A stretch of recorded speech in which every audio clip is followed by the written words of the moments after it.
পহেলা বৈশাখ মানেই বাঙালির প্রাণের উৎসব। নতুন বছরকে বরণ করে নিতে চলছে জোর প্রস্তুতি, আর এই প্রস্তুতির গুরুত্বপূর্ণ অংশ হয়ে উঠেছে হালুয়াঘাটের মৃৎশিল্পীরা। ময়মনসিংহের হালুয়াঘাট উপজেলার স্বদেশী ও সাকুয়াই ইউনিয়নের বোয়ালজানা গ্রামের পালপাড়ায় বসবাস প্রায় ৪০০ পরিবারের। এই পরিবারগুলো বংশপরম্পরায় ধরে রেখেছে মাটির শিল্পের ঐতিহ্য। নতুন বছরের মেলাকে ঘিরে চলছে পুরোদমে প্রস্তুতি।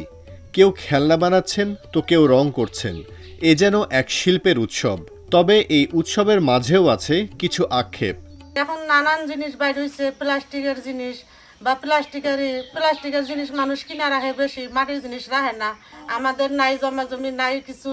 এই যে ভাঙ্গাচুরা ঘর বাড়ি থাকি খাই, কোনো রকম দিন যায়।